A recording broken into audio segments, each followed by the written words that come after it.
حضرت سلمان فارسی رضی اللہ تعالی عنہ کہاں پیدا ہوئے؟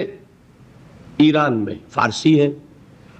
باپ ایک بہت بڑے آتش کدے کا چیف پریسٹ تھا، سب سے بڑا پجاری، اور وہ ظاہر بات ہے کہ جب باپ اس منصب پر ہے تو باپ کے بعد بیٹا بیٹھے گا، کیریئر اس کے لیے روشن۔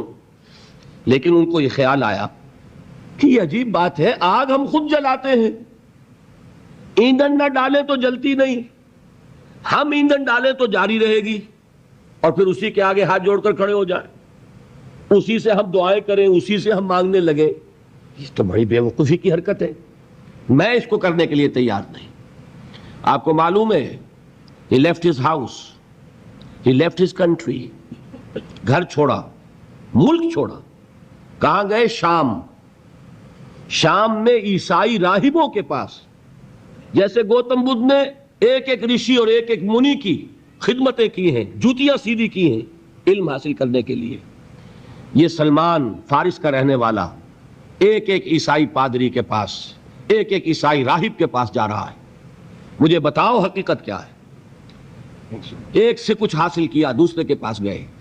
اب آخری جو شخص تھا، بہت نیک، بہت زاہد، بہت عالم، بہت عارف شخص، چونکہ آپ کے علم میں ہے کہ اس وقت تک جب تک حضور پر وحی نازل نہیں ہوئی تو دین کون سا تھا؟ دین عیسوی، اور وہ دین عیسوی کے ماہر اور بڑے ہی ایسے روحانی طور پر اعلیٰ مقام پر فائز راہب موجود تھے۔ حضور کو بچپن میں پہچانا ایک راہب نے، وہ ہیرا راہب، پہچانا کہ نہیں پہچانا؟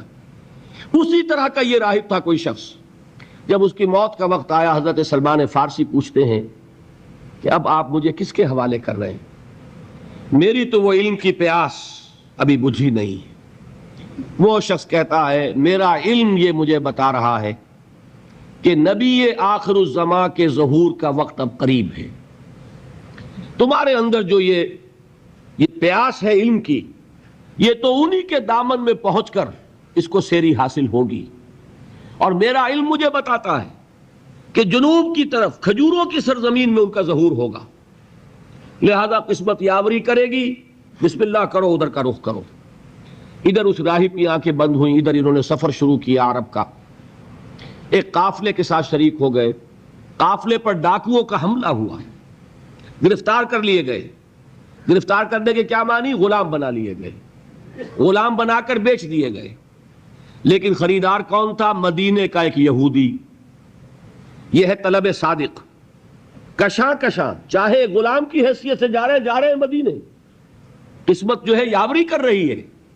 بظاہر یہ ہے کہ لوٹے گئے، غلام بنا لیے گئے، مدینے پہنچ گئے۔ حضور ابھی تشریف نہیں لائے، ابھی مکے میں ہے، لیکن خبریں آ رہی ہیں کہ مکے میں کسی نے دعویٰ کیا ہے نبوت کا۔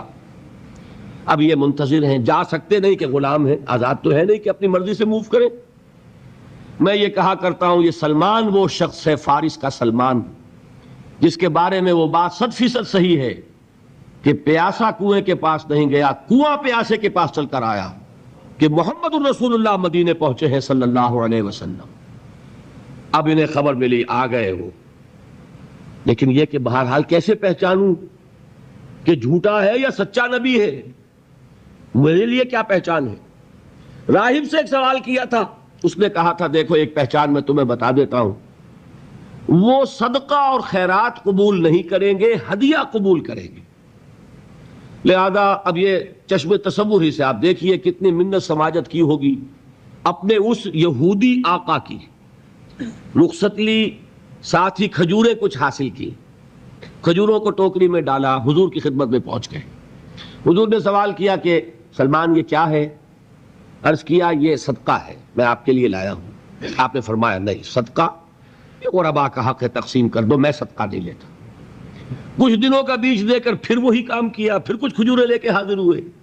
کیا ہے؟ یہ ہدیہ ہے، آپ کی خدمت میں میں پیش کر رہا ہوں۔